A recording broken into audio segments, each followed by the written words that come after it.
한국으로 이민을 왔던 한 독일 여성 1년에 한 번 열린다는 축제 때문에 일본을 가게 되었다고 합니다. 하지만 이 독일 여성은 일본에서 한국과 너무나 비교되는 일들을 경험하게 되었다고 하는데요.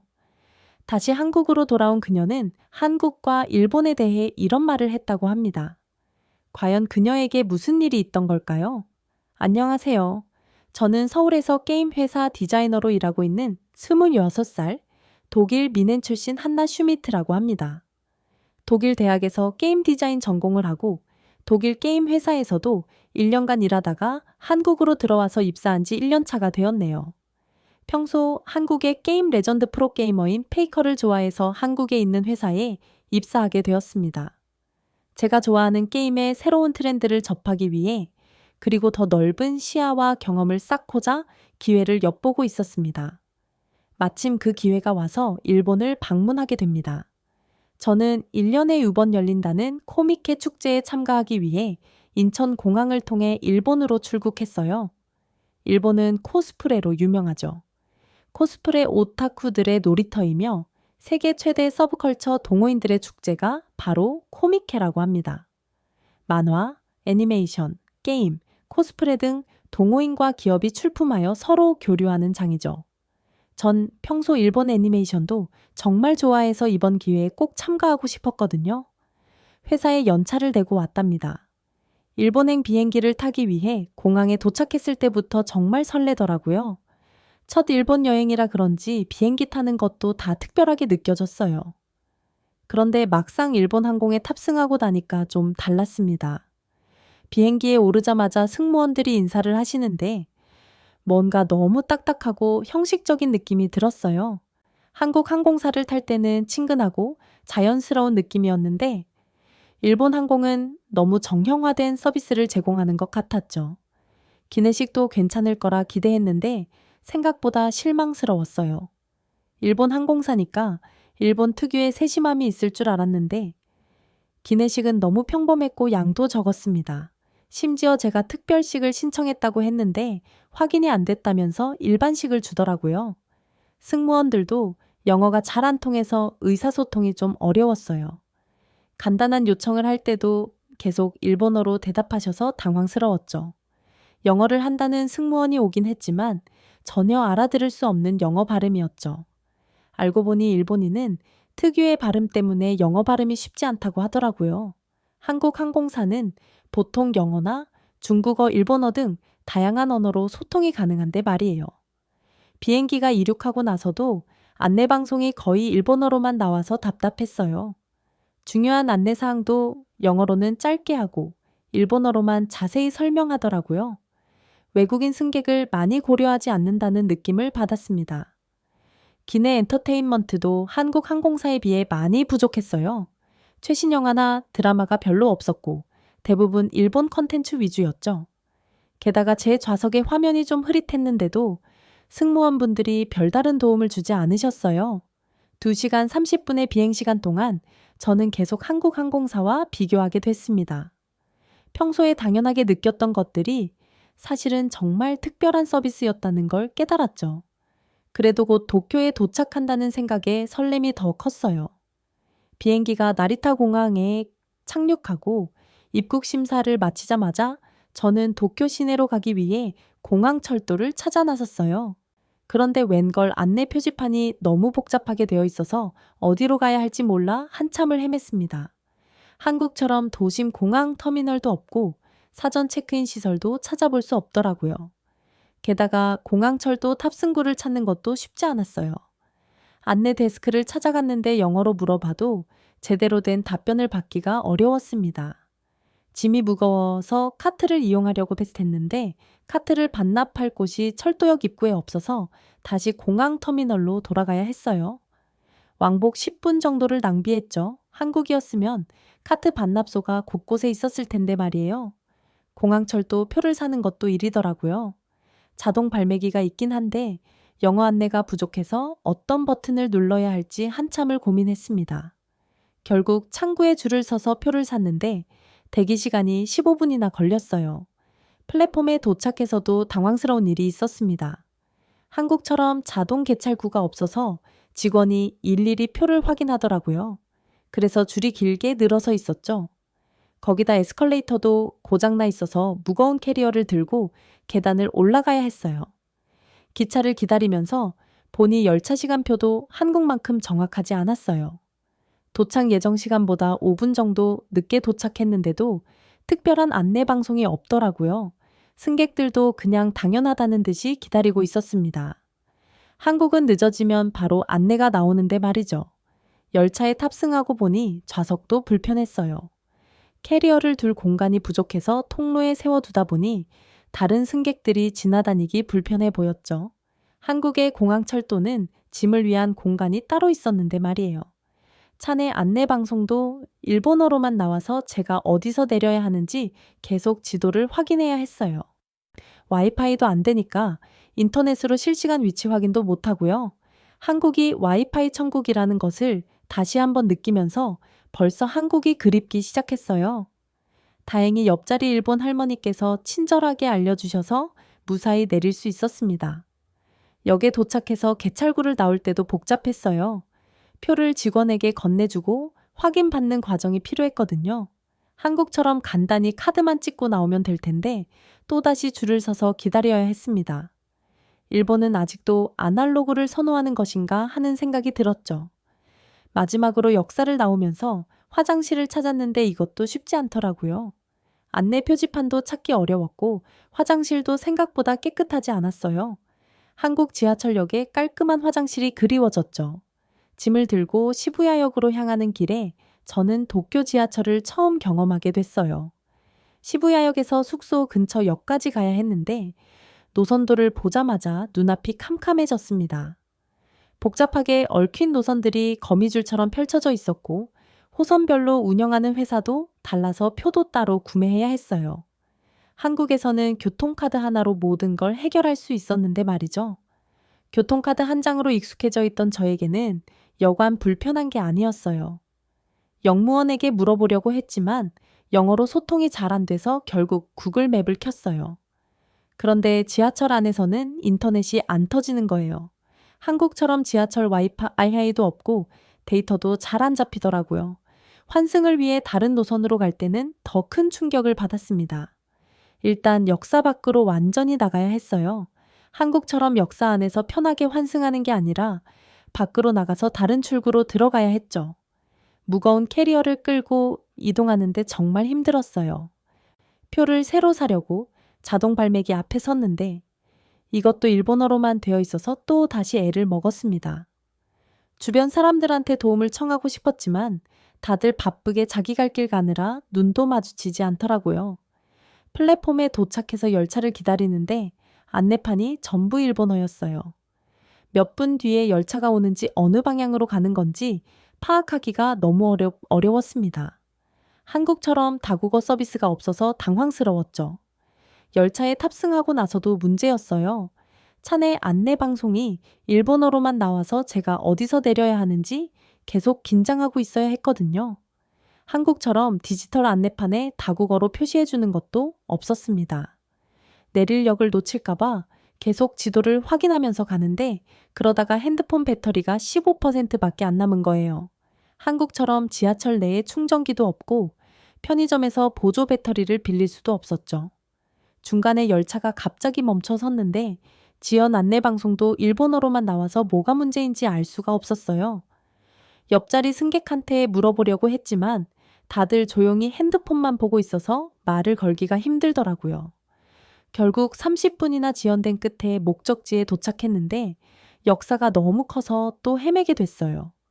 일본어로 된 안내판만 가득하고 영어 안내는 기본적인 것밖에 없어서 출구 찾기도 쉽지 않았습니다. 마침내 시부야 거리로 나왔는데 역시나 시부야 스크램블 교차로는 사람들로 북적이고 있었어요. 잠시 숨을 고르고 시부야 역으로 다시 들어갔는데 출퇴근 시간이라 그런지 정말 많은 사람들이 한꺼번에 몰렸는데도 다들 줄을 맞춰서 이동하고 있었어요. 한국도 질서가 잘 잡혀 있지만 일본은 정말 군대처럼 움직이는 느낌이었죠. 그런데 에스컬레이터를 보고 의아했어요. 사람이 없는데도 계속 돌아가고 있더라고요. 한국은 사람이 다가가면 자동으로 움직이고 없으면은 멈추는 스마트 시스템인데 말이에요. 전력이 많이 낭비되는 것 같아 보였습니다. 시부야역 안에서 코스프레 축제장 가는 노선을 확인하다가 에스컬레이터가 정말 많다는 걸 알게 됐어요. 심지어 2개 단 정도 되는 짧은 구간에도 에스컬레이터가 설치되어 있었죠. 그것도 전부 쉬지 않고 돌아가고 있었어요. 환승하는 과정에서 다른 것도 발견했어요. 에스컬레이터에서 한쪽은 서서 가고 다른 한쪽은 걸어가는 문화가 있더라고요. 한국은 안전을 위해 걷지 말라고 하는데 일본은 오히려 걷는 게 당연한 듯 했어요. 특히 출퇴근 시간에는 더 심했습니다. 다들 바쁜지 에스컬레이터 왼쪽으로 빠르게 뛰어 올라가더라고요. 그러다가 누가 넘어지기라도 하면 큰일 날 것 같았어요. 한국의 안전 중심 문화가 더 좋아 보였죠. 역사 내부를 둘러보면서 또 하나 특이한 점을 발견했어요. 에스컬레이터 옆에 항상 계단이 있는데도 대부분의 사람들이 에스컬레이터만 이용하더라고요. 한국은 건강을 위해 계단 이용을 권장하잖아요. 그리고 에스컬레이터 주변 청소도 잘 안 되어 보였어요. 먼지가 쌓여 있는 곳도 있고 움직이는 손잡이 부분이 좀 지저분했죠. 한국은 수시로 소독하고 깨끗이 관리하는데 말이에요. 에스컬레이터 고장도 자주 보였습니다. 그런데 수리하는 모습은 보기 힘들었어요. 그냥 고장 안내문만 붙여두고 그대로 두더라고요. 한국은 고장나면 바로 수리팀이 와서 고치잖아요. 시부야역에서 한참을 구경하다가 건너편 플랫폼으로 가서 숙소 근처 역으로 향했어요. 도착한 역 주변을 살펴보니 한국과는 또 다른 모습이 눈에 띄더라고요. 역사 내 편의시설이 거의 없었어요. 한국처럼 쇼핑몰이나 식당가는 찾아볼 수도 없었죠. 그런데 더 놀라운 광경을 목격했어요. 의자마다 작은 인형들이 줄지어 놓여 있는 거예요. 알고 보니 한 여성분이 자신의 피규어 인형 봄개 정도를 월을 의자마다 늘어놓고 사진을 찍고 있었어요. 다른 승객들은 서서 기다릴 수밖에 없는 상황이었죠. 심지어 그 여성분 옆자리에는 큰 가방이 놓여 있었는데 거기서도 계속 인형을 꺼내더라고요. 힘들어 보이는 노인분이 안고 싶어 하는 기색을 보이셨는데도 전혀 신경 쓰지 않고 계속 인형들을 늘어놓았어요. 또 다른 빌런도 있었어요. 한 남성분이 자신의 코스프레 의상을 의자 4개를 차지하면서 펼쳐놓고 있더라고요. 옷에 주름이 생길까봐 그렇게 한다고 하는데 러시아워라 사람들이 많은데도 말이에요. 제가 코스프레도 좋아하고 게임도 좋아하지만 같은 매니아로서 이해할 수 없는 행동이었어요. 플랫폼 반대편에서는 또 다른 진풍경이 펼쳐졌어요. 코스프레 의상을 입은 사람들이 모여서 사진 촬영을 하는데 통행에 방해될 정도로 공간을 차지하고 있었죠. 촬영하는 모습이 귀여워 보이긴 했지만 다른 승객들은 불편해 보였어요. 화장실을 찾아가려고 했더니 이것도 쉽지 않더라고요. 한국처럼 역산에 깔끔한 화장실이 있긴 했지만 있다고 해도 대부분 유료여서 은근히 돈이 많이 필요했어요. 편의점도 찾기 힘들었어요. 한국은 역산에 편의점이 몇 개씩 있잖아요. 여기는 역 밖으로 나가야 편의점을 찾을 수 있었어요. 급하게 물을 사고 싶었는데 한참을 걸어가야 했죠. 물품 보관함을 찾는 것도 일이었어요. 한국처럼 디지털 보관함이 아니라 열쇠로 잠그는 옛날 방식이더라고요. 거기다 사용법도 전부 일본어로만 써 있어서 사용하는데 시간이 좀 걸렸습니다. 역산의 안내 시스템도 불편했어요. 한국처럼 큰 디지털 안내판이 없어서 전철 도착 시간이나 행선지를 확인하기가 어려웠죠. 종이로 된 시간표를 일일이 확인해야 했어요. 무인 발권기도 한국만큼 편리하지 않았어요. 현금만 받는 기기가 많았고 카드 결제가 안 되는 경우도 있었죠. 거기다 거스름 돈이 안 나오는 경우도 있어서 당황스러웠어요. 그러다가 열차 안에서 또 다른 특이한 광경을 보게 되었습니다. 코스프레 축제장으로 가는 열차 안에서 갑자기 지원 안내 방송이 나왔어요. 일본어로만 나와서 무슨 말인지 이해하기 어려웠지만 옆자리 일본 학생이 20분 정도 지연된다고 알려줬습니다. 축제의 시작 시간에 늦을까봐 조마조마했어요. 일정표를 확인해 보니 개막식 참가 등록이 30분 후에 마감이더라고요. 한국이었으면 실시간으로 지연 시간을 알려주고 다른 경로를 안내해 줬을 텐데 말이에요. 10분 정도 기다리다가 열차가 겨우 움직이기 시작했어요. 그런데 몇 점 거장 가지 않아서 또다시 멈추더라고요. 이번에는 건널목 사고 때문이라고 했죠. 일본어 안내 방송만 나오니까 외국인들은 다들 어리둥절한 표정이었어요. 결국 30분이나 지연되는 바람에 축제장에 늦게 도착했어요. 다행히 등록 시간을 30분 연장했다고 하더라고요. 하지만 일본 지하철의 정시 운행이 생각보다 안 좋다는 걸 실감했죠. 환승역에서는 또 다른 문제가 있었어요. 안내 표지판이 너무 복잡해서 어느 쪽으로 가야 할지 몰라 헤매게 됐거든요. 역무원을 찾아봤지만 쉽게 찾을 수 없었고 물어볼 수 있는 안내소도 없었습니다.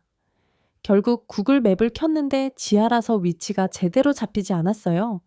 와이파이도 안 되고 데이터도 잘 안 터지니까 길 찾기가 더 어려웠죠. 한국처럼 역산에 무료 와이파이도 없어서 답답했어요. 어떤 일본 학생이 저를 보더니 먼저 다가와서 도움을 줬어요. 자기도 코스프레 축제에 간다면서 같이 가자고 하더라고요.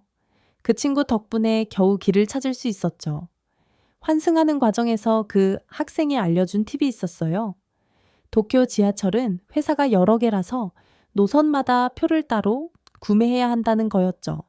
IC카드를 사용하면 조금 더 편하다고 하더라고요. 그렇게 이동하면서 일본 지하철의 현실을 더 자세히 알게 되었죠.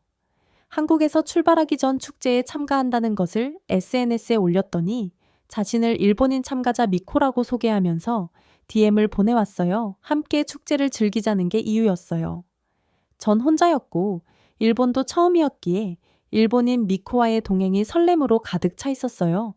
축제장에 도착하자마자 저는 일본, 중국, 대만 등 여러 나라에서 온 코스프레 참가자들을 만났어요. 참가자들과 인사하면서 미코를 찾기 시작했죠.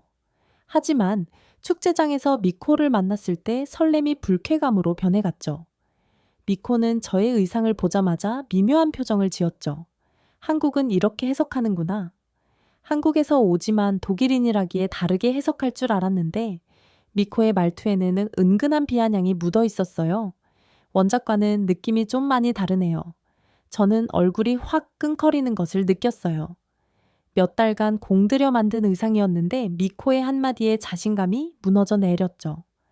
전 미코의 비아냥의 말 한마디 못하고 넋을 놓고 있었는데 미코가 계속 말을 이어갔어요.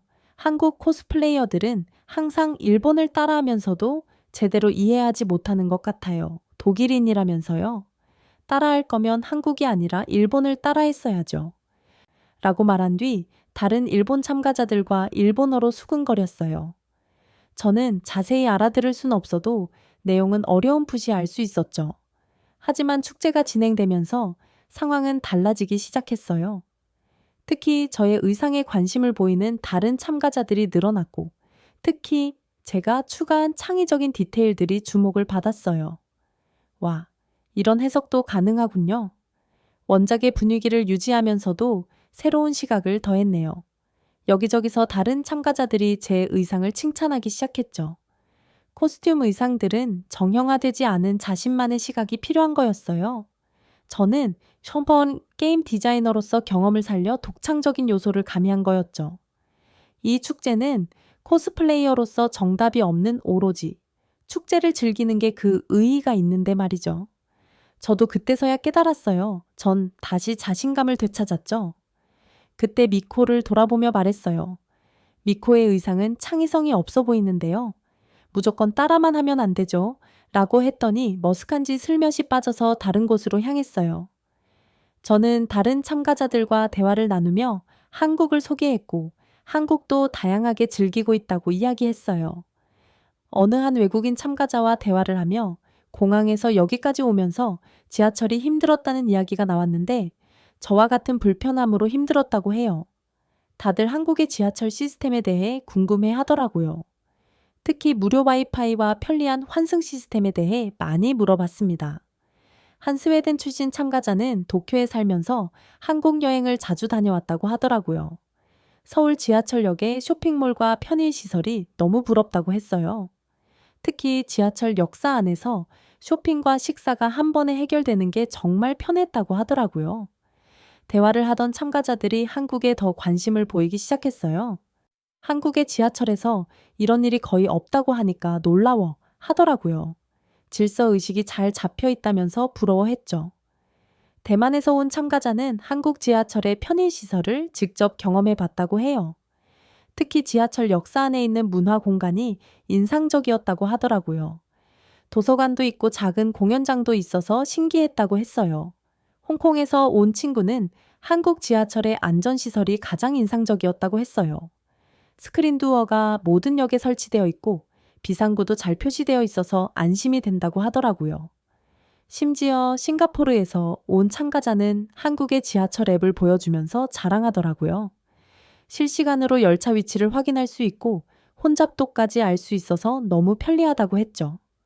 축제장에서 만나 한 태국 관광객도 한국 지하철역의 화장실이 호텔 화장실처럼 깨끗하다면서 놀라워했어요. 공공시설인데도 이렇게 깨끗하게 관리되는 게 대단하다고 하더라고요. 코미케 축제가 한국 지하철 찬양 축제로 변한 듯한 느낌이 들었죠. 독일인이지만 한국에 대해 소개하면서 내심 뿌듯했어요. 그렇게 이야기를 나누다 보니 벌써 저녁이 되었어요. 축제장을 나와 도쿄 야경을 구경하기로 했어요. 축제에서 만난 일본에서 사는 스웨덴 홍콩 친구들과 같이 다니기로 했는데 늦은 시간이라 지하철 이용이 좀 걱정되더라고요. 도쿄타워를 구경하고 돌아오는 길에 지하철역으로 향했는데 한국과는 또 다른 모습이 보였어요. 일단 늦은 시간인데도 에스컬레이터가 전부 돌아가고 있었어요. 사람이 거의 없는데도 말이죠. 역사 내부는 생각보다 어두웠어요. 한국처럼 밝은 조명이 아니라서 좀 무서웠죠. 게다가 밤에는 역무원도 찾기 힘들어서 더 불안했어요. CCTV도 많이 보이지 않았고요. 그런데 갑자기 큰 소리가 들렸어요. 중국인 축제 참가자였는지 자신의 코스프레 의상이 찢어졌다면서 소리를 지르고 있었거든요. 알고 보니 그 참가자가 사진을 찍겠다고 지하철 의자 위에 올라갔다가 넘어진 거였어요. 그 중국인 참가자가 계속해서 소리를 지르며 난동을 부리기 시작했어요. 역무원들이 와서 제지하려고 했는데 오히려 더 큰 소리로 소리를 지르면서 자기 나라에서는 이렇게 해도 된다고 하더라고요. 뭘 쳐다보냐 이렇게 해놓으니까 넘어지지. 내 옷 어떻게 책임질 거냐. 라며 역무원에게 소리를 질러댔죠. 결국 역무원들이 경찰을 불렀고 그 참가자는 다른 중국인 참가자들과 같이 소동을 피우다가 함께 경찰들에게 인게 되었죠. 근처 일본인들은 무표정한 얼굴로 그 상황을 지켜보더라고요. 그때 스웨덴 친구가 마지막 차를 놓치면 큰일 난다고 하더라고요. 한국은 막차를 놓쳐도 올빼미 버스나 야간 버스가 있는데 도쿄는 그런 게 없다고 해요. 택시비도 너무 비싸서 부담된다고 하더라고요. 플랫폼에서 전철을 기다리는데 환기가 잘 안 되는 것 같았어요. 낮에는 몰랐는데 사람이 적으니까 역사 내 공기가 답답하다는 게 더 잘 느껴지더라고요. 한국은 환기 시스템이 잘 되어 있어서 이런 적이 없었는데 말이에요. 친구들과 헤어지고 막차를 타고 가는데 차 내 안내 방송이 잘 안 들렸어요. 스피커 상태가 좋지 않았던 것 같아요. 한국은 디지털 안내판이라도 있는데 여기는 그것도 없어서 내릴 곳을 놓칠까봐 계속 긴장했죠. 열차 안은 생각보다 깨끗했는데 의자 상태가 좀 낡아 보였어요. 시트가 해져 있는 곳도 있고 손잡이도 낡은 게 많더라고요. 한국은 주기적으로 교체하는 것 같은데 여기는 그런 게 잘 안 보였어요. 숙소 근처역에 도착하니 벌써 문을 닫은 상점들이 많았어요. 한국은 역사 안에 24시간 편의점이라도 있는데 여기는 그마저도 없어서 불편하더라고요. 늦은 시간이라 역사 내 화장실을 찾았는데 문이 잠겨 있었어요. 결국 근처 패밀리 레스토랑까지 가서 화장실을 이용해야 했죠. 그때 한국 지하철역에 24시간 통 개방 화장실이 새삼 그립더라고요. 다음 날 아침 도쿄 시내를 더 둘러보기 위해 아침 일찍 숙소를 나섰어요.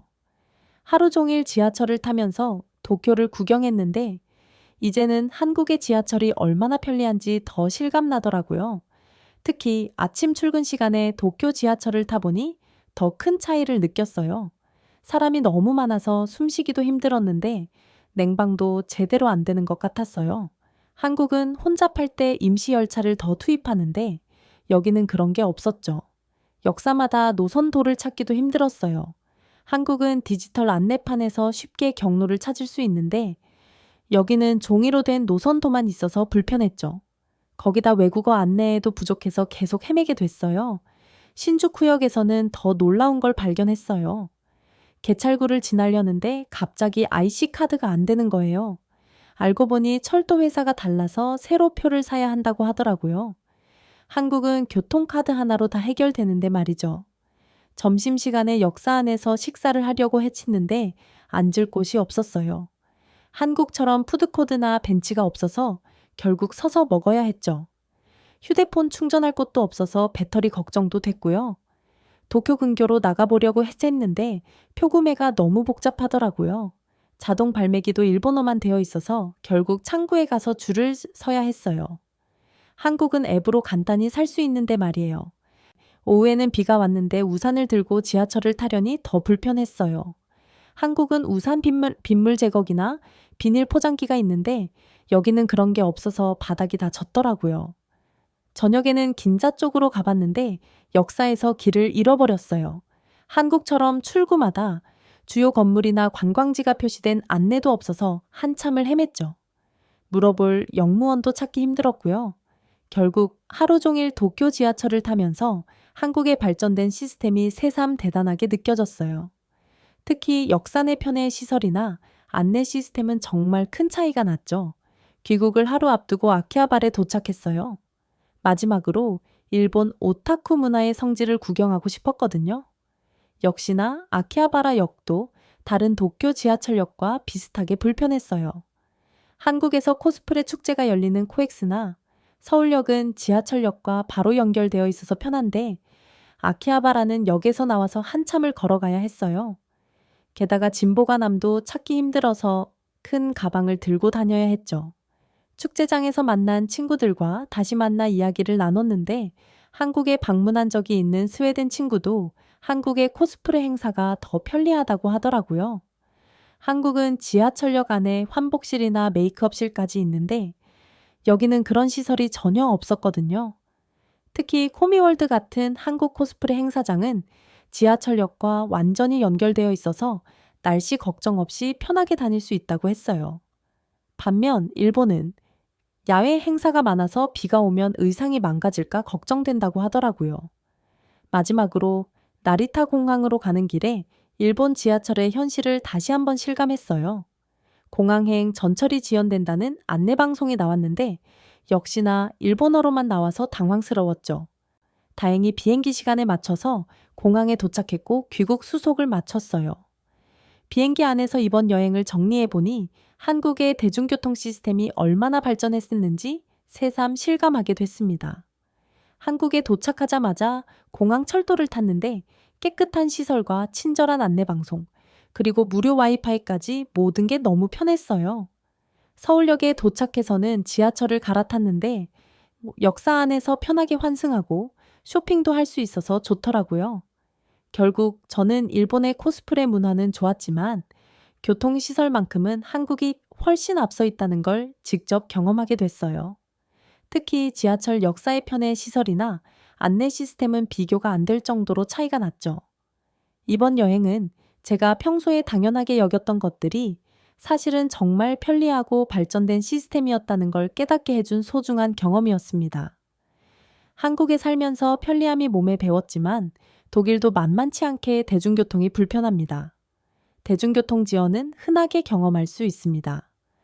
주말에는 사람들의 이동량이 많아 지연되는 경우가 많거나 때로는 취소되기도 합니다. 독일에 살 때는 그러려니 하고 살았지만 배차 간격도 짧고 제 시간에 따박따박 오는 서울 지하철과 비교했을 때 답답하게 그지없습니다. 언젠간 한국 생활을 접고 부모님이 계신 친구들이 있는 독일로 가서 생활할 날이 올지도 모르겠지만 미리 생각하지 않고 한국에서의 빠르고 편리한 문화를 한껏 즐겨보려 합니다. 아마 한국에서 정착하고 살지도 모를 일이지요. 저는 한국에 살면서 그 편리함이 너무 익숙해져 버린 것 같아요. 발전된 시스템과 빨리빨리 문화가 단순한 속도가 아닌 열정과 에너지로 가득한 한국만의 특별한 리듬이라는 걸 저도 이미 알고 있었던 걸까요? 저의 발걸음에는 짧았지만 답답했던 여행을 뒤로하고 제가 살던 한국을 다시 찾는 발걸음이 가벼웠습니다. 가끔 TV에서 외국인 연예인들도 TV에 나와서 이야기하는 것을 들어보면 본인들 나라로 돌아가기 싫은 이유가 인터넷, 와이파이가 느리고 당일 택배 배송은 상상도 못하며 대기 시간이 너무 길어서 기다리면 퇴근 시간이 되어서 직원이 퇴근해서 다음날 다시 가야 한다고 할 정도라고 하니 한국이 그만큼 살기는 정말 최고라는 건 명백한 사실 같아요. 일본에서 한국으로 돌아왔을 땐 마치 사이다를 마신 기분처럼 정말 시원했습니다. 빠른 인터넷, 편리한 생활시설, 일본에 있으면서 답답해 죽는 줄 알았네요. 가끔 어느 식당을 가면 어르신들이 이런 말을 들을 때가 있어요. 해외 어디를 가봐도 한국처럼 잘 되어 있는 나라가 없더라 하는 말씀들이요. 저는 독일인이지만 이 말에 100번 공감합니다. 호주정보관광청에서 한 일본인들과 실갱이를 벌이고 있는 한 호주 여성이 보입니다. 그녀는 한국을 언급하며 일본인들의 길을 팍 죽이는 듯한 행동을 하고 있는데요. 과연 무슨 일이 있던 걸까요? 안녕하세요. 저는 호주정보관광청에서 일하고 있는 35살 사라 존스입니다. 사실 관광청에서 일하는 게 제 꿈은 아니었어요. 원래는 세계를 자유롭게 오고 가며 여행을 하는 여행가가 되고 싶었지만 현실적인 어려움으로 인해 여행사에서 일을 하게 됐죠. 뭐 어쩌겠어요. 하고 싶은 일만 하면서 살 수는 없잖아요. 딱히 하고 싶었던 일은 아니었지만 여행사에서 일했던 시간들은 좋은 기억으로 남아 있습니다. 여행사에서 일을 하지 않았다라면 절대 보지 않았을 나라의 사람들도 많이 만났고 좋은 추억들도 쌓았거든요. 하지만 누구나 그렇듯 제가 일을 했던 여행사에도 진상이 있었어요. 그리고 그 진상들의 실체는 일을 시작한 지 얼마 되지 않아서 알게 됐죠. 출근 3일째가 되던 날 한보리의 사람들이 여행사 쪽으로 오더라고요. 그러자 제 옆에 있던 선배 한 명이 숨을 크게 내쉬면서 말했습니다. 또 왔네. 또 왔어.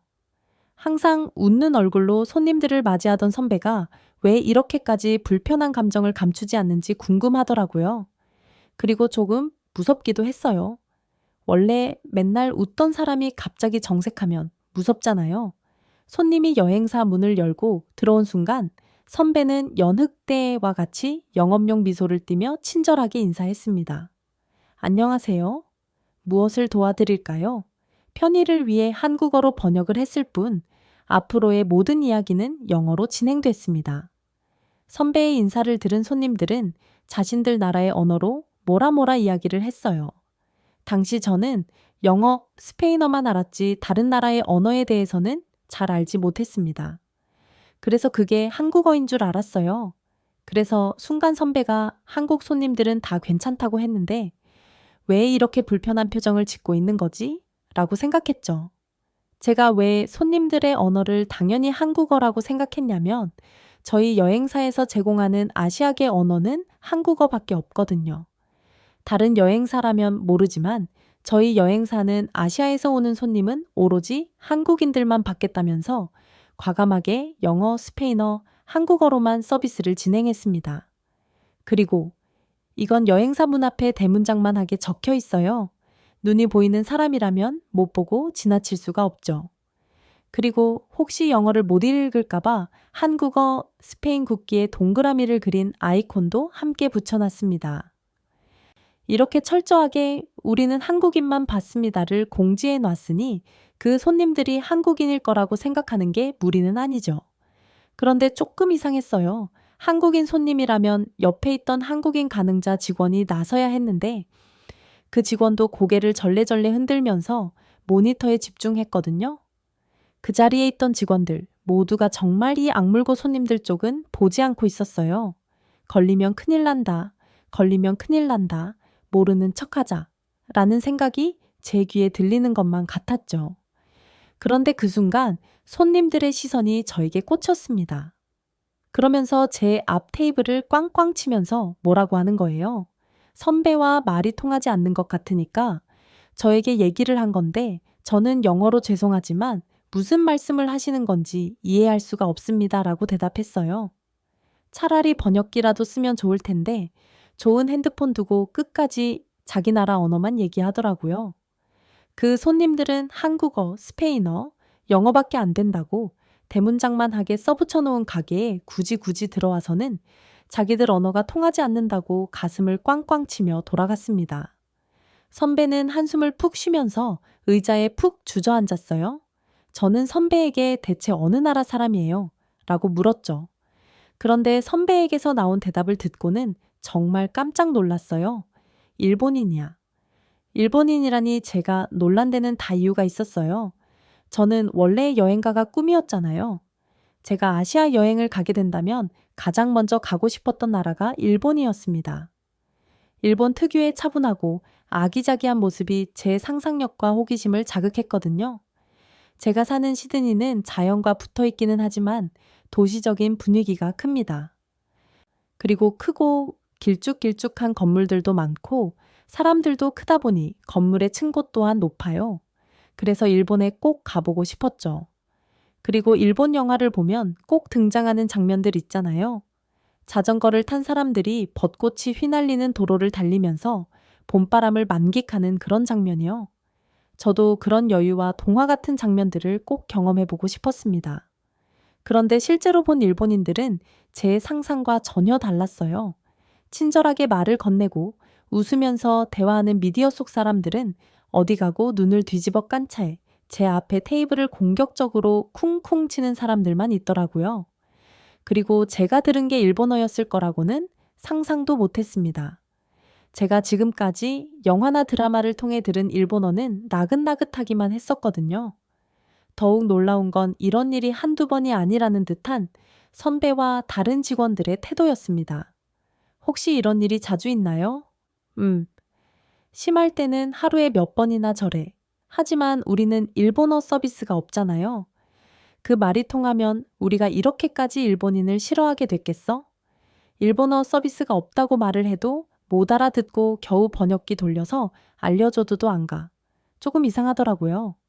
번역기를 돌려줘도도 안 간다니? 설마 못 알아듣는 건 아닐 거고 요즘엔 번역기에 글을 읽어주는 기능까지 있잖아요. 알고 보니 일본인들은 일본어 서비스가 안 된다고 하면 왜 일본어 서비스가 없냐라면서 화를 냈다고 합니다. 이게 믿어지시나요? 저도 처음에는 에이, 그 정도는 아니겠지 라고 생각했어요. 현실적으로 말이 안 되잖아요. 개념이 없는 사람들이 한 두 명이라면 그건 그럴 수 있다고 생각해요. 하지만 이게 여러 번 반복된다는 건 개념이 없는 사람들이 한둘이 아니라는 건데 이런 비상식적인 일을 벌이는 사람이 이렇게나 많다니 선배들이 일본인들을 안 좋아해서 과장되게 말하는 거라고 생각했습니다. 그런데 출근 일주일도 되지 않아서 저는 선배들의 말에 200% 동의하게 되었어요. 일본인들이 화를 내는 이유는 간단했습니다. 왜 일본어를 알아듣지 못해? 였어요. 정말 말이 안 통하더라고요. 벽을 보고 말하는 것도 아니고 저희는 일본어 서비스를 제공하지 않습니다 라고 말하면 그때는 왜 일본어 서비스 제공을 하지 않는 거야? 호주로 여행 오는 일본인들이 얼마나 많은데? 라고 외쳤죠. 물론 영어가 아니라 번역기를 보여주면서 말이죠. 번역기를 던지듯이 보여주면서 일본어로 고래고래 소리를 지르는데 그럴수록 제 안에서는 방안만 커졌습니다. 만약 일본인들이 점잖게 와서 일본인을 대상으로 하는 여행사가 많지 않네요. 일본인 여행객들을 위한 서비스를 시작해 볼 생각은 없나요? 그렇다면 많은 일본인들이 편하게 여행할 수 있을 거예요. 라고 말을 했다면 저희도 긍정적으로 검토해 봤을 거예요. 하지만 이런 식으로 구는데 누가 좋게 대하겠어요? 회사에서 누구보다 이익을 따져야 하는 대표님조차 일본인 대상으로는 아무것도 안 한다라고 말씀하실 정도였어요. 저는 중국어만 시끄러운 줄 알았거든요. 그런데 일본어도 그에 못지 않더라고요. 중국인들 때문에 골머리를 섞는 다른 여행사 직원들을 볼 때면 에이그? 그러게 중국인 안 받는 우리 여행사 같은 데로 갔어야지 라는 생각이 절로 날 정도였죠. 그렇다면 저희 여행사가 받는 유일한 아시아 국가인 한국은 어땠을까요?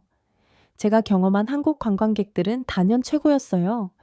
매너도 좋았고 한국어 가능한 직원이 없으면 영어로 능숙하게 대화했죠. 영어를 잘 못하는 분들도 더듬더듬 영어를 써보려고 노력하셨고 연세가 있는 분들은 영어 회화책을 들고 문장을 찾아가며 자신들의 생각을 전달하려고 하셨습니다. 물론 그분들이 그렇게까지 하셔야 할 이유는 없어요. 그러나 해외여행을 나왔으니 기왕 나온 거 언어 공부도 함께 해보자 라는 마음을 알게 되니까 괜히 제 마음이 다 뭉클하더라고요. 멋있어 보이기도 했고요. 번역기 사용은 당연히 기본이었습니다.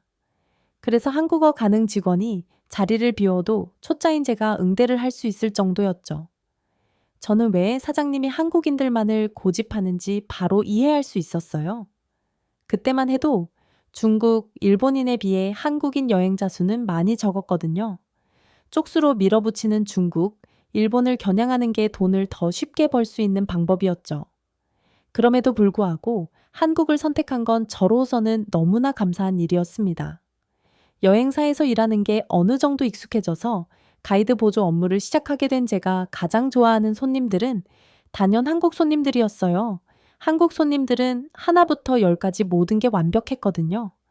제가 이렇게 한국 분들이 심판 많이 보시는데 제 이야기를 보내서 좋은 얘기를 하는 게 아니고 정말 모든 한국인 손님들은 나이스했습니다. 일단 방문하는 곳에서 일하는 직원들에게 예의 바르게 행동하셨어요. 식당에서 직원이 음식을 가져다 줘도 인사하고 심지어 계산을 하고 나갈 때조차 고개를 숙이면서 인사를 하시더라고요. 처음에는 고맙다고 말할 때마다 고개를 숙이는 게 무슨 의미인지 몰랐는데 그게 한국에서는 예의를 나타내는 행동을 알고 나니 한국에 대한 궁금증이 커졌습니다. 사실 호주에서는 돈을 지불하고 받는 서비스에 대해 그리 고마워하지 않습니다. 당연한 거라고 생각하죠. 그래서 고맙다는 말에 큰 의미가 없어요. 습관 같은 거죠. 왜 호주 사람과 한국인들 사이에 이런 차이가 있는지 궁금해져서 한 번은 제가 보조하고 있는 한국인 담당 가이드분에게 왜 한국인들은 일하는 직원에게 굳이 예의를 차려서 인사를 하는지 물어보았어요. 그러자 그분은 한국인들의 예의 바른 인사에는 서비스를 제공한 사람의 노력을 인정하는 자세가 포함되어 있다고 하셨습니다. 뿐만 아니라 이렇게 인사하는 행위 자체를 상대에 대한 존중과 배려로 생각한다고 하셨죠. 그리고 한국인들은 아주 어렸을 때부터 이와 같은 교육을 받는다고 합니다. 가이드분은 한국에서 대학을 나온 분이셨는데요. 그분은 한국에 가서 가장 놀랐던 게 이것이라고 말씀하셨어요. 한국 아이들이 유치원에 가서 가장 먼저 배우는 게 뭔지 알아요? 바로 인사예요. 심지어 어른에게 인사하는 방법, 친구들에게 인사하는 방법, 언니나 오빠에게 인사하는 방법을 전부 따로 배우죠. 너무 놀랐어요. 인사의 방법이 있다니? 그리고 상대가 누구냐에 따라 인사를 다르게 한다니? 그리고 아이의 부모님들도 어른을 만날 때마다 아이들에게 인사하는 것을 교육한다고 했습니다. 어린이집, 유치원 차를 타고 내릴 때마다 부모님과 선생님께 배에 손을 얹고 인사한다고 했죠. 저는 이런 한국식 교육이 성인이 될 때까지 영향을 끼친다고 생각했어요. 인사는 곧 배려이고 인사를 어렸을 때부터 배웠으니 한국인들 몸에는 배려가 배어 있을 수밖에 없는 거죠. 저는 이런 차이점이 한국인과 다른 나라의 사람들의 수준 차이를 만든다고 생각했습니다. 특히 저희 여행사에서는 더더욱이요. 한국 사람들의 대부분은 영어를 잘했지만 그 중에서도 또 영어가 익숙지 않은 분들이 계셨어요. 하지만 그분들은 익숙지 않더라도 소통하기 위해 노력하셨죠. 왜냐하면 외국인 서버가 한국어를 모를 수도 있잖아요. 그런데 주변에 있는 일본인 관광객들은 아주 당당하게 일본어로 주문을 했습니다. 저는 여행사에서뿐만 아니라 일반적인 식당에서까지 이런 뻔뻔한 행동을 하는 모습에 경악을 금치 못했어요.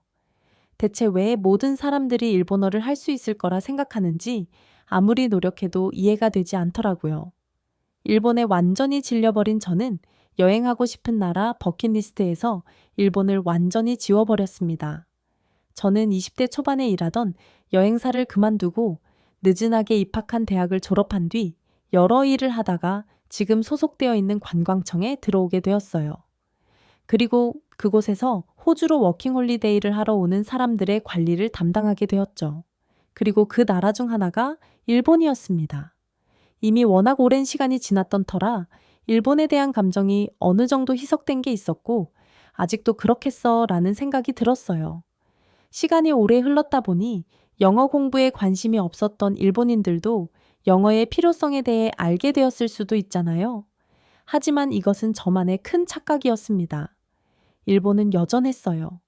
예전에는 일본의 고택들이 전통을 드러내고 전통을 지키려 유지하는 일본이 멋있어 보였는데 일본에 직접 와서 보니까 고집으로밖에 보이지 않더라고요. 영어에 여전히 사태가 심각했습니다. 그래도 젊은 친구들은 좀 나을 줄 알았는데 전혀 아니었어요. 제가 여기까지 말하면 이렇게 생각하시는 분들도 계실 것 같은데요. 왜 일본에 가서 영어를 찾아 호주에서 일본어 하던 일본인을 욕하는 것과 다를 바 없잖아? 맞아요. 그 나라에 가면 최대한 그 나라의 말을 할 수 있도록 노력해야죠. 하지만 앞서 말씀드렸듯 제가 소속된 곳은 호주의 정보관광청이었으며 제가 맡은 일은 워킹홀리데이 프로젝트 매니저였어요. 즉, 호주로 워킹홀리데이를 오려고 하는 일본인들을 상대하기 위해 일본을 간 것이었죠. 그렇다는 건 영어를 사용할 줄 아는 일본인들을 만나야 하는 상황이었다는 것입니다. 다시 앞으로 돌아가서 일본의 상황은 예전과 비슷했습니다. 심지어 해외 미디어를 더 많이 접했을 일본의 젊은 층들마저도 영어를 못하더라고요. 영어 실력이 부족하다 수준이 아니라 영어를 아예 못했습니다. 한마디도 못하고 도망치는 사람들도 많았죠. 그 와중에 저는 영어를 못해요 라는 말은 열심히 배웠는지 제가 가까이만 가려고 하면 저 말만 하고 도망치듯 사라지더라고요. 물론 일반인들이 다니는 곳에서 이러는 건 이해했어요. 하지만 워킹 홀리데이를 가려고 준비하는 사람들의 영어 실력이 형편없으면 안 되잖아요. 물론 영어를 현지인처럼 유창하게 하는 사람들만 워킹 홀리데이를 올 수 있는 건 아니에요. 영어를 잘하는 사람들보다 할 수 있는 일이 제한되기는 하지만요. 그래도 이 사람들은 적어도 기본적인 의사소통은 됩니다. 안 되면 준비를 해서 오고요. 그런데 제가 직접 가서 본 워킹 홀리데이를 준비하는 일본인들은 아니었어요. 정말 과장 하나도 안 하고 다들 어떻게든 되겠지 라는 생각을 하더라고요.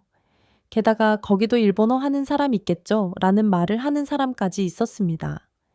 이 사람들이 하는 말은 15년 전의 일이에요. 제가 여행사에서 일할 때만 해도 호주나 다른 나라로 여행하는 일본인들이 정말 많았습니다. 아시안 하면 일본인, 아니면 중국인일 정도였고 아대야 아시안을 보면 곤니지와 라는 인사를 가장 먼저 했을 정도니까요. 하지만 이건 벌써 10년이 넘은 얘기예요. 요즘에 여행을 가장 많이 다니는 아시안들은 중국인과 한국인입니다. 하지만 아시안을 보면 하는 인사는 안녕하세요예요. 중국인 관광객들이 많은 이유는 인구가 많기 때문이고 인구 대비 관광객 수를 비교하면 한국인이 더 많지 않을까 생각합니다. 그런데 일본은 여기서 완전히 제외되었어요. 일본인들은 돈이 없어서 여행을 다니지 못합니다. 일본 엔화가 악세를 타면서 해외에 나가는 것 자체가 어려워졌죠. 제가 대학을 다닐 때만 해도 일본어를 공부하는 학생들도 있었고 일본어 강의도 있었는데 이번에 제가 다니던 대학으로 세미나를 가서 보니 일본어 학과는 완전히 사라졌더라고요. 제가 대학에 다닐 때만 해도 꽤 있었던 일본인 유학생들은 씨가 말랐고요. 이런 상황인데 어떻게 호주에 가서 일본어를 하는 사람을 찾겠어요? 저는 워킹 홀리데이를 준비하는 사람들에게 이 현실을 알렸습니다. 그런데 하는 말이 증거 있어요. 해외로 나가는 일본인의 수가 확연히 줄었다는 걸 누구보다 잘 알아야 하는 사람들이 증거를 운운하는 꼴이 우습길래 저는 제가 가지고 있는 자료를 보여주었습니다. 설마 이걸 쓸 일이 있겠어? 라고 생각하며 수집해온 자료가 도움이 되는 우스운 상황이 벌어진 거죠. 미국 사회에서 일본인의 존재감이 줄어들고 있다는 뉴스 기사입니다. 미국 내 일본의 영향력은 눈에 띄게 감소했고 일본을 위협으로 인식하는 비율은 80%에서 20%로 떨어진 지 오래고요. 하버드 대학의 경우 일본인 학생의 수가 한 자릿수로 줄었고 일본어 학습에 대한 관심도도 5분의 1 수준으로 내려갔습니다. 당연히 미국 대학에서 일본어를 가르치는 교수직이 줄어들었다는 거고요. 그랬더니 하는 말이 그건 미국이지 호주는 다를 거라는 거였어요. 저는 한숨을 푹 쉬었습니다. 일본인이 가장 많이 거주하고 방문했을 나라가 어디라고 생각하십니까? 단연 미국입니다. 그리고 미국은 어딜 가나 전 세계의 평균치를 나타내는 국가예요. 무엇보다 호주 상황은 다를 거라고 했죠. 저는 호주에서 나고 자란 호주 토박입니다. 호주에는 원래도 일본인이 별로 없었는데 지금은 더 없어요. 저는 여기서 끝내지 않았습니다. 대만의 한 기사입니다. 해외에 있는 일본인 관광객 고객의 80%는 일본어로 의사소통을 하길 기대한다고 하죠. 그리고 이건 사회적인 문제로 인식되고 있어요. 그런데 일하러 온 사람마저 일본어로 의사소통하길 원한다. 고용주 입장에서 좀 생각하세요. 제가 대학 교수도 아니고 여기서 이런 걸 하나하나 설명할 의무는 없었어요. 그런데 너무 답답하더라고요. 저는 멍청하고 실없는 소리를 들으면 화가 나요. 그런데 일본인들은 일본의 국격이 있으니 천천히 말하면 알아들을 수 있을 거다. 라는 주장을 펼쳤습니다. 일본의 국격이라니 그게 언제적 일인가요? 저는 이 우물한 개구리들에게 현실을 알려주고 싶었습니다. 아직도 일본이 아시아의 넘버원이라고 생각하는 건데 아시아의 주류 국가는 한국이 된 지 오래입니다. 이 얘기를 하니까 미간이 움찔거리는 게 느껴지더라고요. 10여 년 전에도 한국인들은 유창한 영어 실력을 가지고 있었고 영어 실력이 부족하더라도 그것을 극복하려는 노력을 보여주었어요. 그리고 이런 노력을 통해 한국인들의 영어 실력은 더욱 상승했고 요즘엔 워킹홀리데이로 호주를 찾는 한국인들 대부분이 원어민 수준의 영어를 구사한다는 겁니다. 게다가 그들은 한 번도 해외에 나와 본 적 없는 사람들이에요. 이 얘기를 하니까 자기들끼리 수근덕거리더라고요. 그러면서 분명 영어를 한마디도 못하는 사람들이 있을 거라고 얘기를 했습니다. 네, 그런 사람들도 있죠. 하지만 저희가 고용주들을 대상으로 조사한 바에 따르면 한국인들은 언어의 장벽을 극복하기 위해 꾸준히 노력하고 있었습니다. 이런 모습이 고용주들에게 인식이 되니 고용주들은 영어를 못해도 한국인이라면 일단 뽑자라는 생각을 하게 되는 거죠. 그에 반해 일본인들은 어떤 인식인지 아십니까? 일본인들은 아직도 뭐가 뭔지 이해를 못하고 멀뚱히 저만 바라보고 있었어요.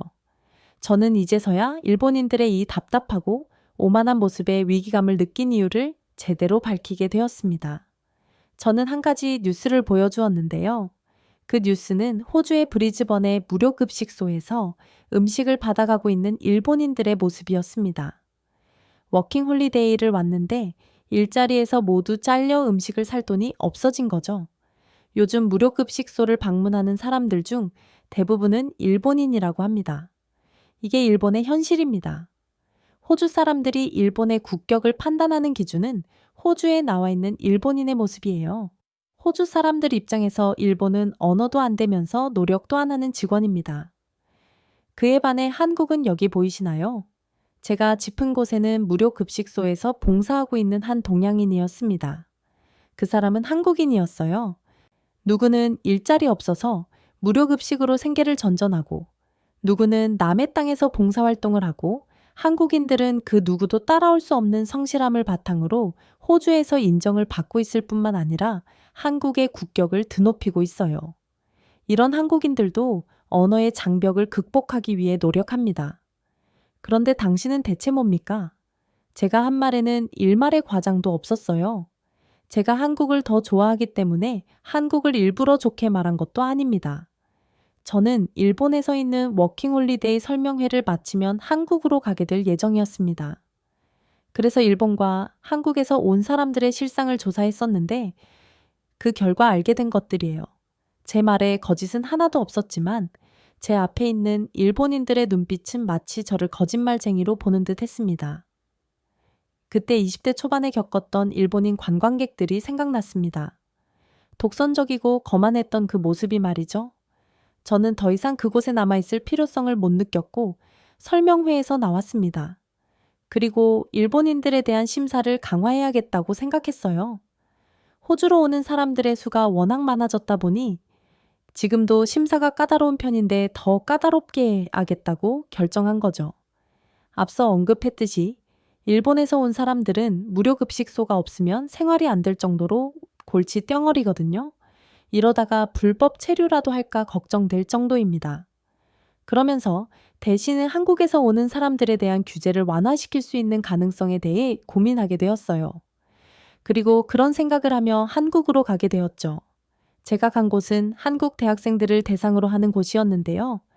대학을 휴학한 학생들이 워킹 홀리데이를 가고 싶다며 설명회를 들으러 온 것이었어요. 저는 그곳에서 왜 굳이 호주에서 일을 하고 싶은지 이유를 듣게 되었습니다. 그리고 학생들의 대답은 제게 깊은 영감을 주었어요.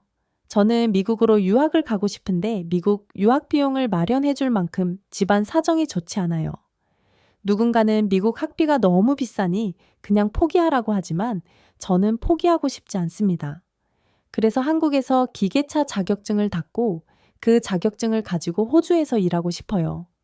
실제로 호주에서 이런 기술을 가지고 있다면 남들보다 훨씬 많은 돈을 벌 수 있습니다. 그 학생은 2년 동안 일을 하면 얼마를 벌 거고 그 중에서 생활비를 얼마나 써야 할지도 계산해 두었더라고요. 또 다른 학생은 이렇게 얘기했습니다. 새로운 경험을 하고 싶은데 저를 성장시킬 수 있을 만한 경험을 하고 싶어요. 외국에 나가서 혼자 살며 일을 하는 게 쉬운 일이 아닌 것을 알매도 불구하고 워킹 홀리데이를 가고 싶은 이유는 그 과정에서 제가 성장할 수 있을 거라고 생각하기 때문입니다. 정말 어린 학생이 어떻게 이런 생각을 하는지 제 어린 시절과 비교되면서 너무 부끄럽더라고요. 그러면서 이 학생들이 공통적으로 이야기하는 것은 이거였어요. 한국인이라는 이름표를 달고 해외에 나갔을 때 한국의 국격을 훼손하지 않도록 열심히 일하겠다는 것이었죠. 앞서 만났던 일본 사람들과는 차원이 다른 생각이었어요. 일본인들은 현재 일본의 경제 상황이 좋지 않으니 임금이 2배 이상이나 되는 호주로 가서 돈이나 벌 거라는 생각이었습니다. 돈이 목적이 되는 것 좋죠. 하지만 그들은 임금 2배에 꽂혀 있을 뿐 어떻게 해야 하는가에는 관심이 없었어요. 반면에 한국의 21살짜리 학생은 어떻게 해야 하는지 그 방법 또한 구체적으로 알아보고 공부했죠. 두 사람 중 누구에게 기회를 줄 것이냐고 묻는다면 당연히 한국 학생 아니겠어요? 게다가 한국 학생들은 조국의 국격에 대한 책임감을 가지고 있었습니다. 한국이라는 나라와 같은 한국인이 욕을 먹지 않도록 행동을 바르게 해야 한다는 게 이 학생들의 기본적인 생각이었죠. 저는 이 학생들에게 한국인들이 어떤 존재인지는 호주의 모든 사람들이 알고 있으니 걱정하지 말아라고 말해주고 싶었어요. 하지만 학생들이 스스로 성장할 수 있는 기회를 주고 싶었기 때문에 입을 꼭 다물 수밖에 없었습니다. 하지만 여러분들께는 말씀드리고 싶어요. 한국인들이 일 잘한다는 건 모두가 알고 있는 사실입니다. 일단 성실함에 있어서는 따라올 사람들이 없어요. 호주의 고용자들이 입을 모아 불만을 토로하는 건 바로 성실성입니다. 시간 약속을 안 지키는 사람들이 대부분이고 이건 호주 사람마저 마찬가지예요. 하지만 한국인들은 일을 시작하기 10분 전에 와서 일할 준비를 하고 대기를 하고 있습니다. 이뿐만이 아니에요. 일머리가 좋아서 두 사람이 할 일을 한 사람이 척척하죠. 게다가 요령을 부리지 않고 자신이 해야 할 일이라면 꼭 해내고야 많은 근성마저도 있습니다. 그리고 요즘에는 하나 더 추가된 게 있어요. 한국의 문화 콘텐츠가 급부상하면서 한국에 대한 사람들의 인식 자체가 달라졌습니다. 잘생기고 예쁜 사람들만 사는 나라, 발전되고 세련된 나라 등 한국에서 왔다는 말만 하면 모두가 동경의 시선으로 바라보죠. 외국에서 일을 하러 왔다는 말을 하면 무시하거나 깔보는 경우가 있는데 한국은 전혀 아니에요. 와, 너 한국에서 왔어? 한국에 대해 물어봐도 돼? 라며 눈을 반짝이는 모습을 저도 여러 번 봤습니다. 일단 저만 해도 한국인이라고 하면 우선 긍정적인 생각부터 하니까요. 이렇기 때문에 한국 학생들에게 너무 걱정 말라고 이야기하고 싶었던 것입니다. 한국인이라는 사실만으로도 인정받을 것을 알고 있으니까요. 이렇게 적고 나니 한국인들이 부럽게 느껴지네요. 아직 저는 호주 사람이에요. 라고 말한 것으로 한국인만큼의 호의를 이끌어낸 건 없거든요. 국격을 논하기 전에 호주의 국격부터 되돌아봐야겠다는 반성도 하게 됩니다. 요즘 전 세계가 한국을 긍정적으로 보고 있어요. 적어도 제가 살았던 호주에서는 한국이라는 국가의 인식 자체가 이렇죠. 그래서 한국인 분들에게 꼭 알려주고 싶었어요. 한국에서 태어난 여러분들은 존경받는 사람들입니다. 네, 오늘 사연 여기까지입니다. 와, 한국이 이렇게 해외에서 좋은 평가를 받고 있었다고 하니까 기분이 매우 좋은데요. 이런 소식을 전해주셔서 고맙습니다. 자, 그럼 오늘 사연 어떻게 들으셨나요? 사연이 좋으셨다면 구독과 좋아요 부탁드리고요. 그럼 지금까지 저는 여우튜브 송은지였습니다. 더 유쾌한 영상으로 찾아뵐게요. 영상 끝까지 시청해주셔서 진심으로 감사합니다. 그리고 구독자분들 모두 사랑합니다.